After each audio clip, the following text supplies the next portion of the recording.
ধীরে দরজাটা আরো ফাঁক হলো এবং আবছা অন্ধকারে একটা অস্পষ্ট অবয়ব দেখা গেল।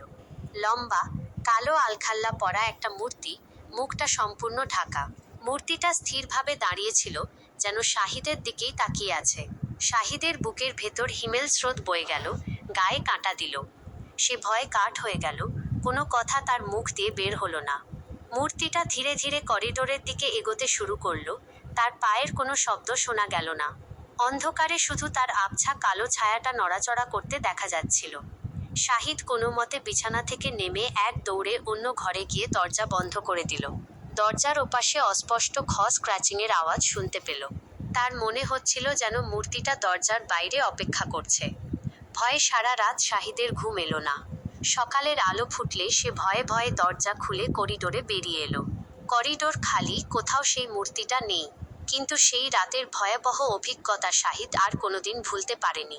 পুরনো বাড়ির অন্ধকার কোণগুলোতে আজও সে যেন সেই ছায়া মূর্তিটার উপস্থিতি টের পায়। তামিলনাড়ুর এক প্রত্যন্ত গ্রামে ছিল এক পুরনো জীর্ণ বাড়ি। গ্রামের মানুষ বলতো সেই বাড়িতে এক অভিশপ্ত আত্মা বাস করে। তার নাম ছিল মীনাক্ষী। মীনাক্ষী ছিল এক সুন্দরী মেয়ে, যাকে তার বিয়ের দিন নিষ্ঠুরভাবে হত্যা করা হয়েছিল।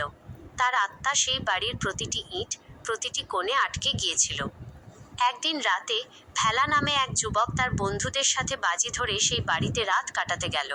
গ্রামের সবাই তাকে সাবধান করেছিল, কিন্তু ভেলা ছিল নির্ভীক। সে আর তার বন্ধুরা যখন বাড়ির ভিতরে ঢুকলো, তখন এক অদ্ভুত ঠান্ডা বাতাস তাদের গায়ে কাঁটা দিল।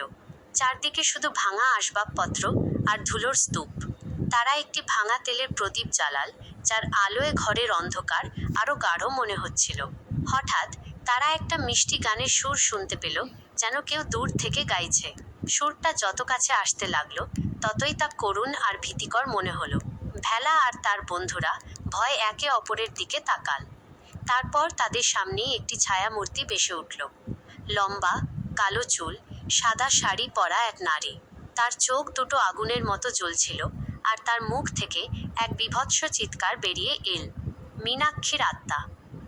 ভেলা এবং তার বন্ধুরা ভয়ে চিৎকার করে উঠল এবং বাড়ির বাইরে ছুটে পালানোর চেষ্টা করল। কিন্তু দরজাগুলো যেন অদৃশ্য কোনো শক্তি দ্বারা বন্ধ হয়ে গিয়েছিল। মীনাক্ষীর আত্মা তাদের ঘিরে ধরেছিল, তার প্রতিহিংসার আগুনে জ্বলছিল। শেষ পর্যন্ত তারা কোনো মতে বাড়ি থেকে বেরিয়ে আসতে পারল, কিন্তু সেই রাতের ভয়াবহ অভিজ্ঞতা তাদের মনে চিরদিনের জন্য গেঁথে গেল। এরপর থেকে ভেলা আর তার বন্ধুরা আর কোনোদিন সেই বাড়ির দিকে ফিরেও তাকায়নি। গ্রামের মানুষ আজও বলে, রাতের বেলায় সেই বাড়ি থেকে মীনাক্ষীর করুণ সুর আর ভীতিকর চিৎকার শোনা যায়।